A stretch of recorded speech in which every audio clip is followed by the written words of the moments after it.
13. Event systems. Everything is reducible to events. At the most basic level, there is no distinction between mind and matter. All is events changing in space-time. These events are linked by relations. A group of events is a focalization of space-time, unique in itself. Events can be grouped into a hierarchy of systems, each encompassing the more basic system. Three types of change are manifested in these events. Sequent change, where one event or event system causes another, is the most apparent in our modern Western age. Cyclic change, where one event system occurs after another, is eternally recurrent in time. Non-change, where more than one event system coincides to give meaning, is the reference point by which we can experience this most perfect relationship of event systems. 14. Consciousness. We are ourselves event systems capable of consciousness. The act of consciousness is to internalize event systems whilst maintaining separation. Consciousness as an event system evolving itself exists on all levels. Plants have consciousness, so do we, though on a broader scale. Each successive shell or sphere of consciousness contains within it the primal consciousness and other levels in between. Every event system is a focalization of space-time. It is here and now. A stone is as much a focalization of space-time as we are.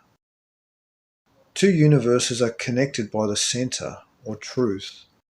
We can make contact with a force that plunges our consciousness into the other universe for brief periods of our time. Birth is an exit from the eternal and an entry to the spatio-temporal universe. Death is the opposite process. Birth and death is the same door which is used in either direction. Birth and death are automatic, but another way of perceiving part of the eternal universe requires higher consciousness plus choice and consists of seeing truth. 15. The two universes. The spatio-temporal universe and the eternal universe are related via their common aspect, quality. Quality manifests as life throughout the spatio-temporal universe and can be made conscious. Consciousness is underlined in essence by the Jungian archetypes. These archetypes are the basis upon which consciousness is formed and are the primal forces behind our existence. A consciousness broadly developed enough, directed toward the center, contacts these archetypes in a creative manner which will cyclically reinforce the evolution of consciousness. The way of developing such a consciousness is knowing the self as a set of qualities of the eternal universe. Here follows the ideal cyclic interaction of the two universes. Quality, taking birth from the eternal via the spatio-temporal, using the ordering principle latent within archetypes to develop an extension of current consciousness, then passing through to the eternal in death to make the eternal more conscious of itself. Once absolute consciousness in both universes is achieved, the process stops, the end is achieved, and something higher, new, and evolving begins. The archetypes are eternal in the sense that they encompass one universal cycle, though they evolve during this span. The archetypes, having been achieved absolutely, both in essence and substance, will live fully for the first time. Harmonic resonance being finally achieved, the center will spread outward, crystallizing into an ever-expanding sphere of consciousness, linking with other developed consciousnesses. Existence eternal and temporal will die and be reborn into the new spiral of ages. 16. Human destiny. The universe is event systems, waves, music. This living spatio-temporal universe is growing consciousness itself. We are reaching toward a new age, Aquarius. The imagination is to be unfettered. The word imagination is only a symbol for a limited set of event systems, one which is incomprehensibly tiny by comparison with what comes next.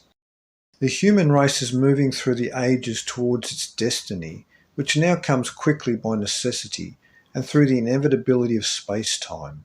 We are magic islands with an expanding awareness which will reach to the ocean's bottom, to the far material galaxies, through the holes in space-time, which are powerful vortices of consciousness.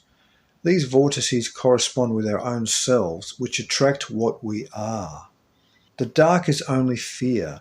Behind the fear is a centre of meaning so vast that the conscious mind needs to expand to meet it, to know and be known, to become a part of the One, the All, the eternal centre, the expanding sphere of being, the Tao, which is infinite and is that which we come to know through ourselves. 17. Towards light. Does our species still need to dwell on the lives of the great religious figures of the past? We should know well enough now their true meaning and gifts of perception and resonance, and revere them as pulses of light serving as milestones, examples and possibility perceivers. They were the first heroic selves, the strong and the bold who felt the necessity to dream and see the truth. I look to the beautiful free future which exists, which creates and is created. The future is to be infinitely greater than the sum of the past. We are speeding towards light.